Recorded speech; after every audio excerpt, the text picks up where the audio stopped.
So good morning, everyone. How is everybody today? Good, bad, a little bit of both, depending on the hour. It's wonderful to be here with you all today. Pastor Aaron is in Aurora. He's speaking at kind of our sister church, if you will, our partner church. So he's speaking there in Aurora, Ohio. He says hello. I told him I'd say hello, so hi. If you're a first-time guest, my name is Angie Von Slaughter, and on behalf of One Church and our community, we just want to welcome you here today. And when we say you are welcome here, we truly mean that. We absolutely, truly mean that no matter who you are, what your background is, what you believe, where you're from, that we're honored that you're here with us today. I personally know how difficult it can be to find a faith community, and I know there's a lot of you nodding your head saying, yes, you agree. Searching for the right church sometimes can feel, like you're searching for the Holy Grail or the Chupacabra. It's like, does this thing exist? It's like we hear of this thing. Is it real? And it's like we go searching and digging for this thing. And we start to feel like maybe it's an urban legend. And in my short 37 years, I am 37 years old, on this earth, I've come to realize that church is neither perfect, it's far from it, nor is it a one-size-fits-all solution. For many of my friends, it's a one-size-fits-none. I have a lot of friends that don't attend church and probably never will, and that's okay, because to them, church is an antiquated idea. It's something that is made up of strong, judgmental, prudish opinions, and judgmental behaviors. And they're not alone in that frame of thinking. A statistic that I mentioned last year in one of my messages illustrates this point quite well, that according to the Hartford Institute of Religion Research, fewer than 20% of people attend church every week.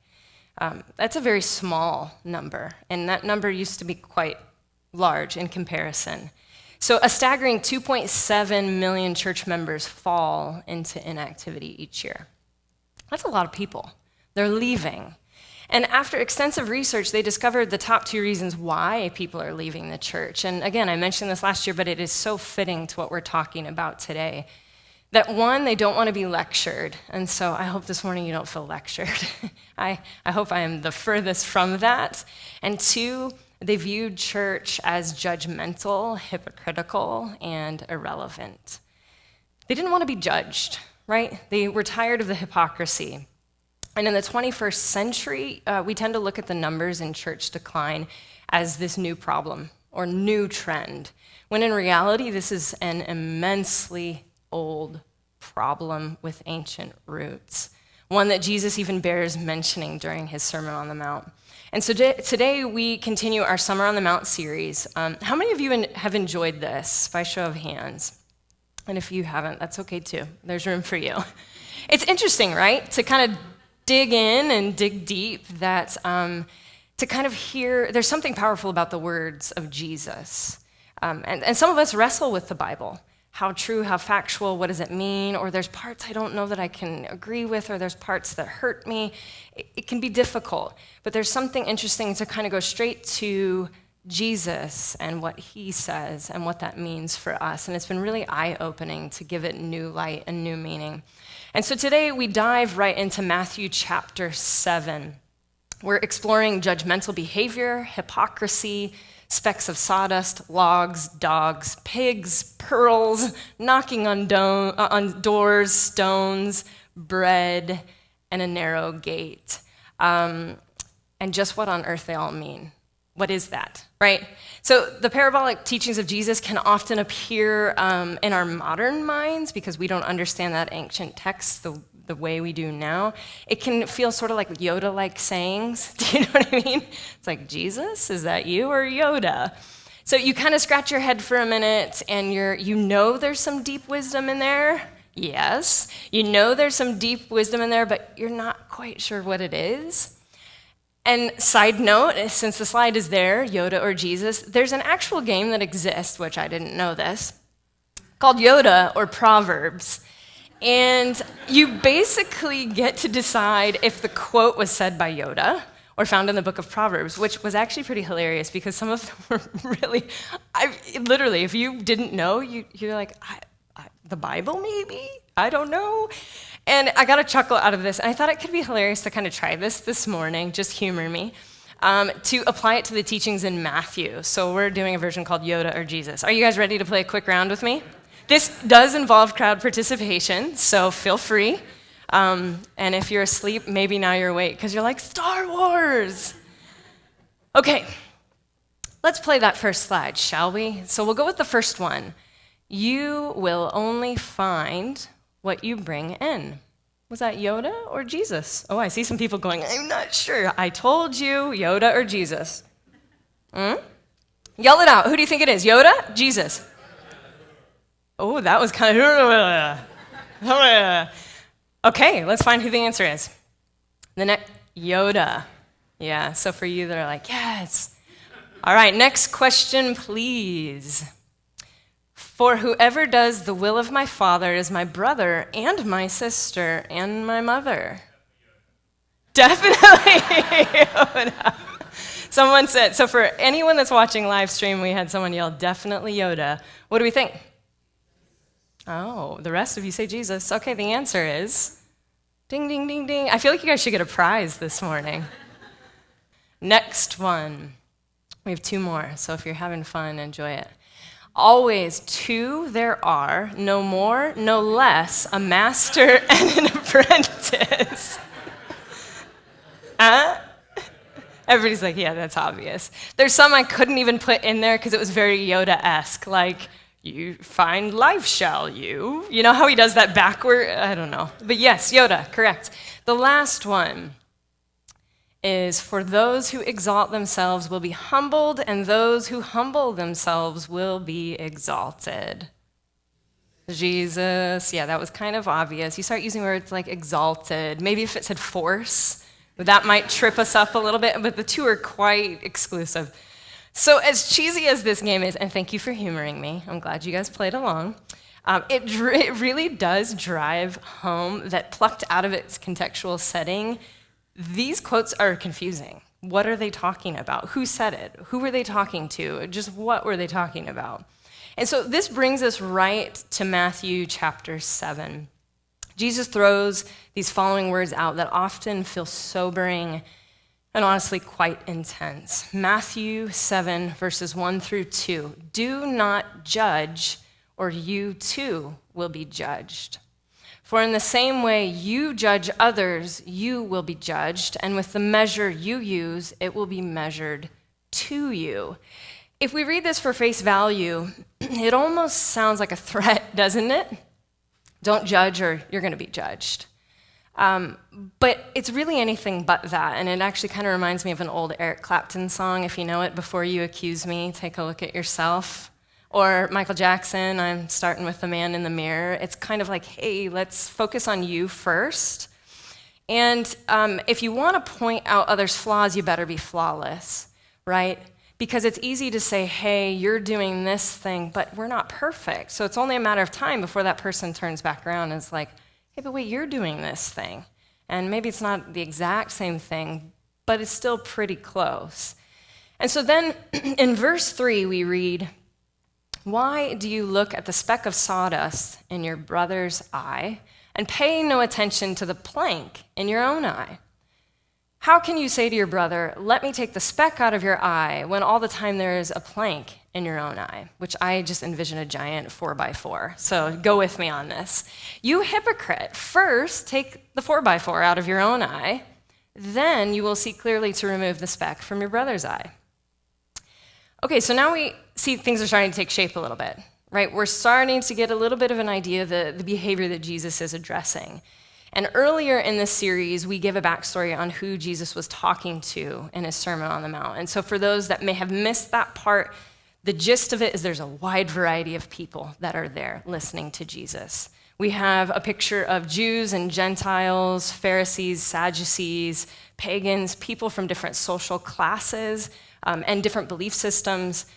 So we get a wide variety. So when he's saying, don't judge, and you hypocrites, you have to understand he's talking to everyone. Everyone. So no one's exempt from this, including me, including you. No one's exempt from this.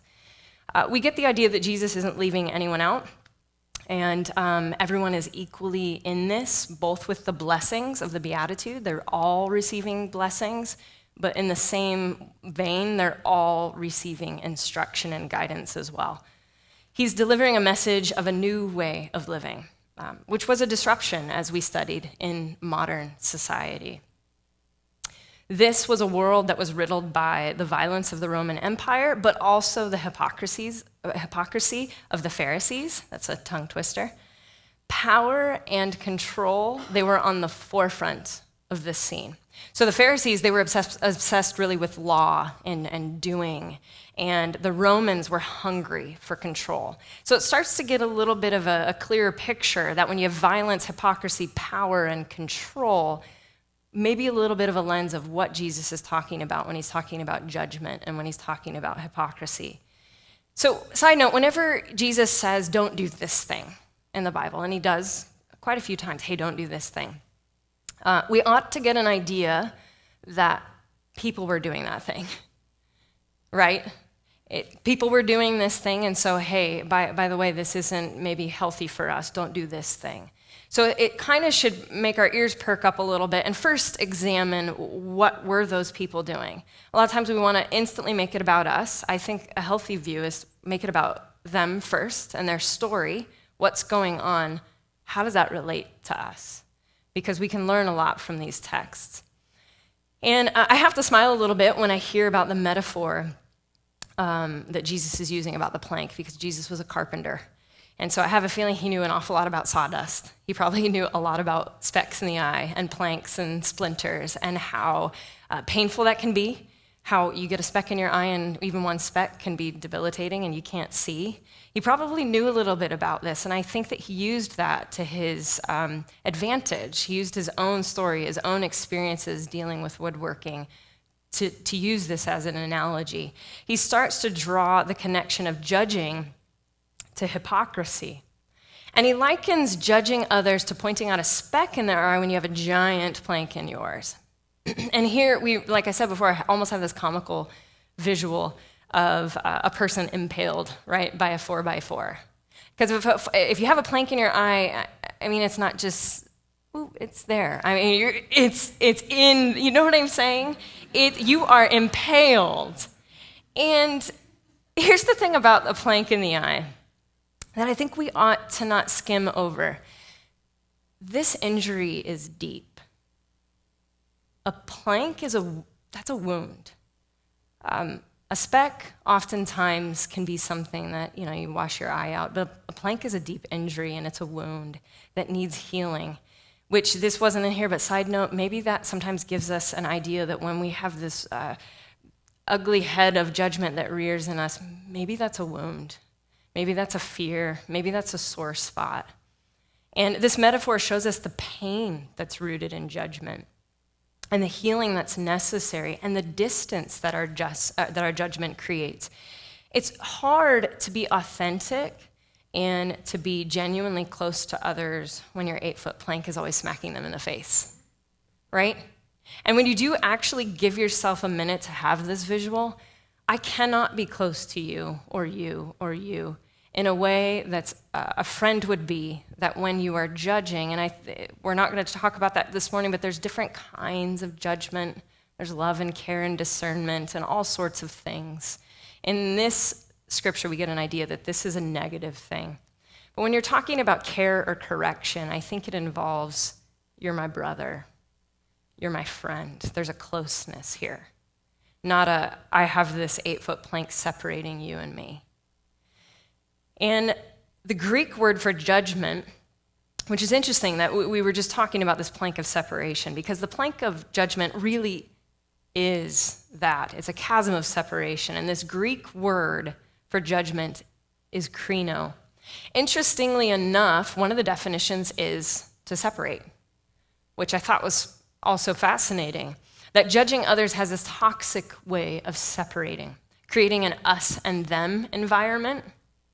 All the while, we're blinded by our own hurts, our own fears, behaviors, and false selves. And we studied this earlier about the false self, and the false self loves pointing out the flaws in others. It loves pointing that out. Why? Because it deflects in order to save face. That's what we do as humans. No one's exempt from that. When you're hurting and in your state, you're kind of like, no, not about me, it's about you. And Jesus kind of sees right through this facade, and it's like he's saying, yeah, that thing in them that you keep pointing out, yeah, you got a lot of that in you too, my friend. Yeah. And he's slowly saying, hey, you're focused on the external when you should be focused on the internal. It's a beautiful thing to me how he keeps pointing out again and again that we're all cut from the same cloth. We read that in the Beatitudes. Here we are all blessed. And then we read this in the same way, in struggles, we're all cut from the same cloth. I think at this point, most of us are on board with this part of the scripture. Until then, sometimes, not all, but sometimes we fumble on the part where Jesus then instructs. First, take the plank out of your own eye, then you will see clearly to remove the speck from your brother's eye. Now, being raised in church since pretty much birth, literally, my dad was a pastor, and I've been around it my whole life, and I've seen the good, bad, ugly, everything in between. I have often seen this used as an excuse to judge others. So even though we just read, don't judge others, it almost feels like this clause, like, well, I've dealt with my own plank, so now I'm going to point out yours. Well, the thing I'd like to point out is you cannot remove said plank from said eye all by yourself. Fair? If I came to the ER with a giant 4x4 in my head, I don't know about you, but when's the last time you've heard of someone that literally has had a serious injury, they've been impaled, they took it out like Wonder Woman, and they just kept going on and saving people? It doesn't happen. Right? You're not getting that thing out. You need help. You need assistance. You need teams. You need community. You need love. There's a lot of things you need. So as stated before, a plank really implies a wound. This is an injury. And chances are, as I just said, you're not going to be the one that heals it. Chances are that healing will also be very, very slow. When you take something like that, that's a deep wound and a serious injury, that takes time. And even when it's done, you still sometimes feel that pain of scar tissue. And so this instantly, what does this mean to us? This instantly takes the responsibility off of us and onto the divine. That we can surrender and rest knowing that God will work in our spirit, in our own judgment and in our own plank, but also in theirs and in their speck. So how many of you have ever judged someone based on their beliefs? Yes, please, you can raise their hand. Yeah, the rest of you are total liars. Based on your beliefs or appearances or lifestyle choices or the food they eat, the second you become vegan, all sorts of people hate you. Or sometimes the second you're vegan, you then decide to tell everyone they're wrong, right? It goes back and forth, and your way's right and my way's right, whatever. And we've been there. But then on the flip side, how many of us in this room would be honest and say, I've been judged? Yeah. And how did it make you feel? And I will absolutely ask for throw out some words. How did it make you feel? Alone? Yes. Unaccepted? Insecure? Angry? Yes. Angry. Because you're hurt. Right? That's a normal human response. When you're judged, it's hurtful, isn't it? And I think one of the most humbling experiences is to face the criticism and scrutiny of others after you've so freely given it before. Do you know what I'm talking about? Have you ever been a person that has judged somebody only to have that circle come right back at you, the plank right back in your face, and you go, man, that hurts. That hurts. And I was raised in a legalistic church that was quick to judge, quick to play the role of God, quick to separate and condemn. I don't know why, but our version of the gospel was hell. That was the good news. Not good news. No. And I, too, was one of those people that was on the street corner, God loves you or you're going to hell, which is hard to believe, but this was decades ago in my life. And I even became a casualty of their verbal 4x4s. It became a vicious cycle that came back around. And as easy it is for me to play victim, and I could play victim and talk about how painful that was and how much that hurt, because it did. It was gut-wrenching. I think what is harder for me is to realize that I, too, waved that plank of judgment towards others. How many people did I cause that feeling, that gut punch feeling of judgment, that feeling of anger and loneliness and separation?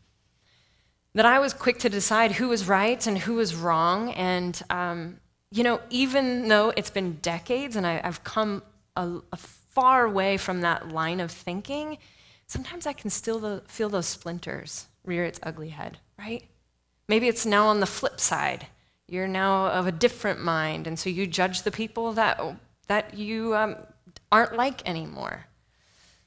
Removing the plank of judgment is painful, and it can cause scar tissue, which acts, in my opinion, as a reminder, if we let it, to be gentle to others in helping them. To be gentle with them. In the book of Luke, chapter 6, we read of another message Jesus delivers called the Sermon on the Plain. And in verse 37, he echoes the same message yet again. It says, "Judge not, and you shall not be judged. Condemn not, and you shall not be condemned. Forgive, and you shall be forgiven." Again, when we hear Jesus say something, do this thing or don't do this thing, we ought to pay attention. Don't separate, don't condemn, don't manipulate and try to control others by playing the role of God. Jesus continually draws our focus and attention inward, back to ourselves and on to connection with God. And it's interesting to note that in Matthew chapter 6, we focus on worry and anxiety, as Aaron spoke about last week, which was fantastic. And how many of us took that stress test? Anybody? Well, if you haven't, we'll pass it along. I'm a lot more stressed than I thought I was, and I think most of us are. So we need to work on that one. But it focused on, in Matthew chapter 6, worry and anxiety, which is essentially a focus on self. Right? It's all about me, me, me. I'm stressed, I'm anxious. And then in Matthew chapter 7, we focus on judging, which then becomes a focus on others. You see what Jesus is doing here? We're scrutinizing ourselves, scrutinizing other people. And in both chapters, you get a sense that we can often lack trust in God for both ourselves and for others. Now, remember at the beginning, I mentioned stuff about pigs and pearls and bread and stone and all sorts of weird Yoda-esque things, right? Let's get back to that. Let's read Matthew 7, verse 6. "Do not give dogs what is sacred. Do not throw your pearls to pigs. If you do, they may trample them under their feet and turn and tear you to pieces." What? Okay, so this is as cryptic as it gets. Jesus, I don't have any pearls, not wearing any. I don't have any pigs. I love dogs. What are you saying here? What do you mean? And so what's interesting is it says, do not give dogs what is sacred. Sacred was synonymous with the word holy. Holy derived from the word hagios, which meant an awful thing. Now, before you go, an awful thing, what do you mean? It meant awful. Full of awe, awe-inspiring. So sacredness here that we're talking about, that we're throwing at the dogs, is really a depiction of creating inspiration and awe. And then the dogs that Jesus referred to aren't the cute little puppies that you probably own at home, because I love mine. I don't know about you. The dogs he's referring to are those without a human master. They're half wild. Think of like beasts. But this I thought was fascinating, is dog is also a metaphor for someone who didn't show respect for another person. So someone who was rude, uncivilized, cocky, brazen. And I had to pause for a minute because it's one of my many professions in this crazy life of mine. And I've had a few. I am a creative director, do design and all of that now. I've done that for a long time, but I've had a zillion jobs before that. And one of them was doing wood flooring for my dad's business. And it was really hard work, oddly fulfilling, truthfully, because you could come home and you just felt like you put in a good, hard day's work. And my dad taught me a lot about craftsmanship and hard work and detail. But my dad used to have a bit of a temper back then. And when things weren't going well and a board just wouldn't work, and he'd be sitting here, installing planks of wood. How many of you have ever installed wood floors? A couple people. You know how hard it can be, and some it's like a piece of cake. It's difficult. So he's installing a board, and when a board isn't working just so, and he's trying to shimmy that in, he would get so mad. And I think him and I have this, I tend to be maybe a little bit more chill, but we both get this, you kind of can't disguise that you're angry because you're probably bright red and like silent. And he would get so angry and be like, "You dog!" And every time, being the teenager I was, would just cover my mouth and try to muffle my laughter because I thought it was hilarious. And so he would get so angry, "You dog, you dog." And I thought it was funny. But, I'm pretty sure, in my opinion, that what my dad was really saying, is you rude, disrespectful, wild piece of wood, obey me. I'm trying to control you. Obey me. And so you get an idea that these dogs they're wild, they're relentless, they're uncivilized, they're not listening to you, they're not obeying. And then Jesus says, "Do not throw your pearls to pigs." Pearls, they're valuable, right? They're a symbolism of worth. But pearls also, it's a proverb. It's a word of great value. So how many of you ever heard the term pearls of wisdom, right? And this is where this comes from. This is exactly where this comes from, pearls of wisdom, little nuggets of knowledge and meaning. And so pigs, on the other hand, so now that we have an idea that pearls, it was a proverb, it's wisdom, it's knowledge, pigs were considered unclean. They still are in the Jewish tradition, and it was a symbol of loathing. So when someone acted like a chazir, or pig, it suggested that they did something unusually detestable. They were greedy, they were awful.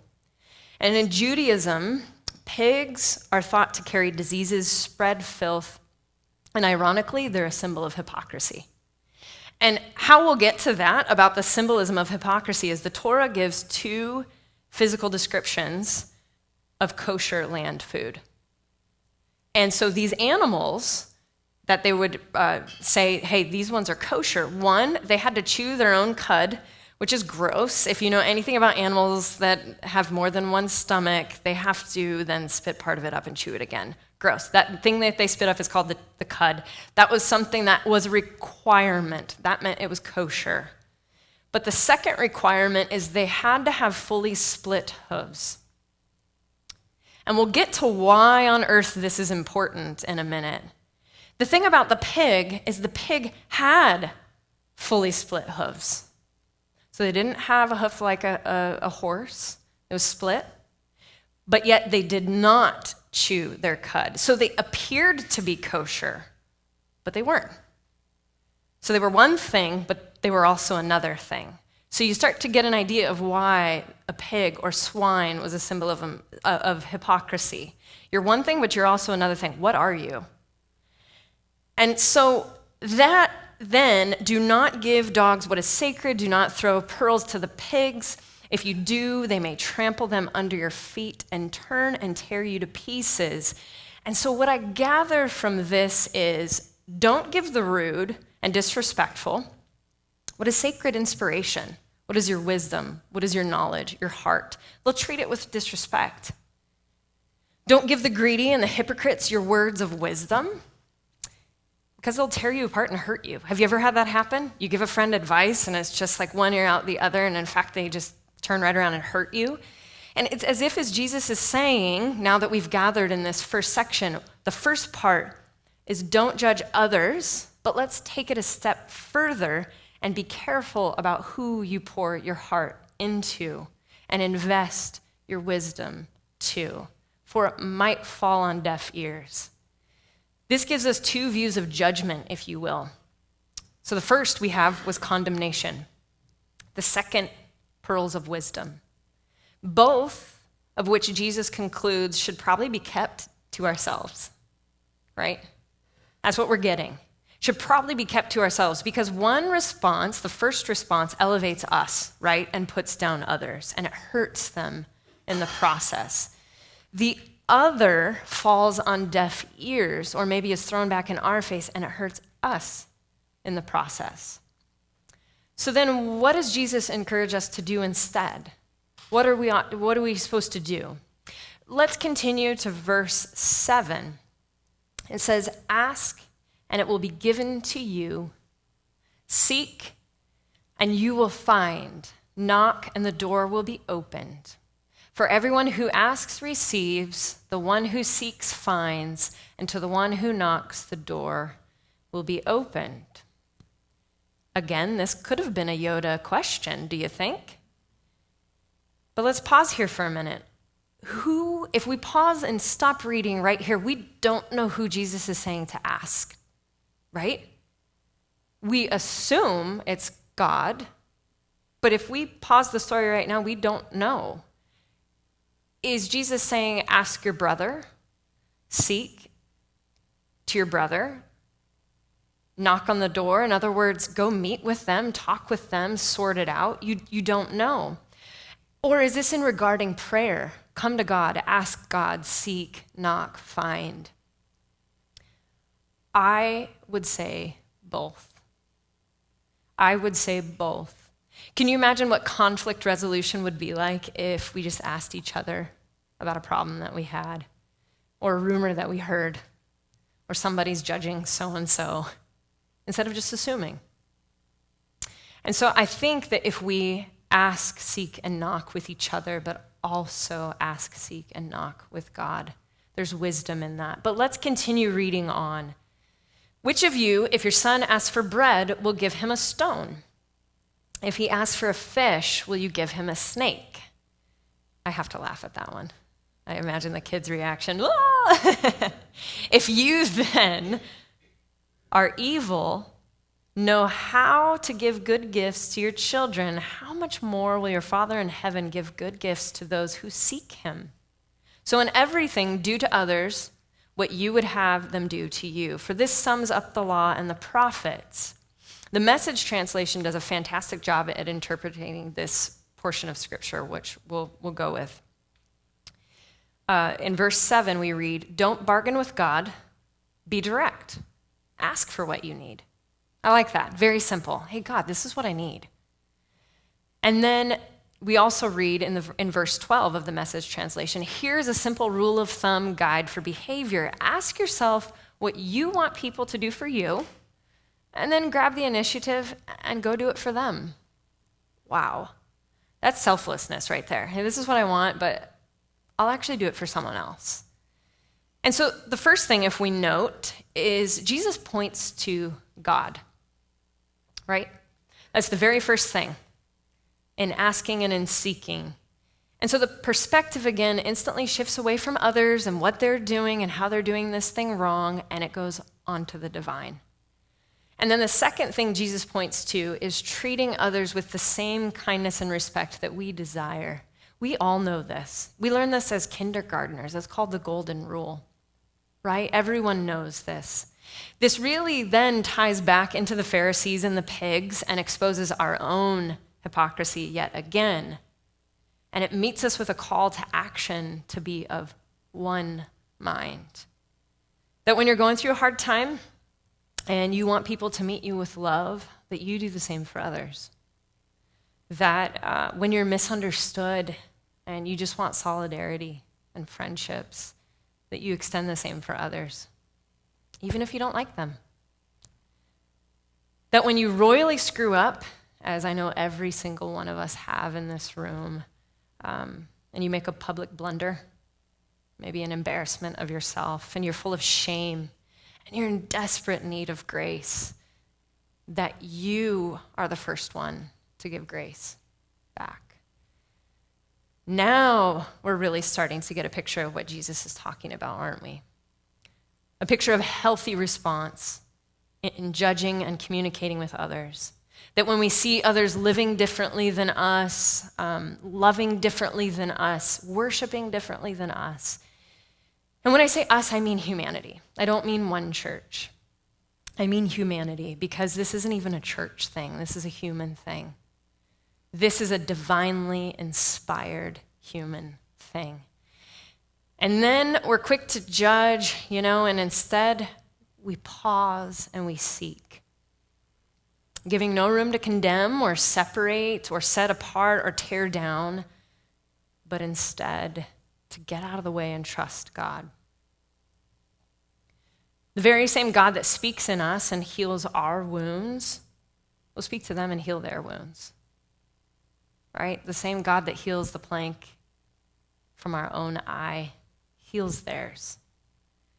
And while treating them all the while with the same love and respect that we wish to receive.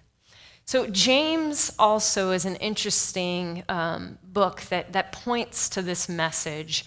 James chapter 4, 11 through 12, the Message translation says, "Don't badmouth each other, friends.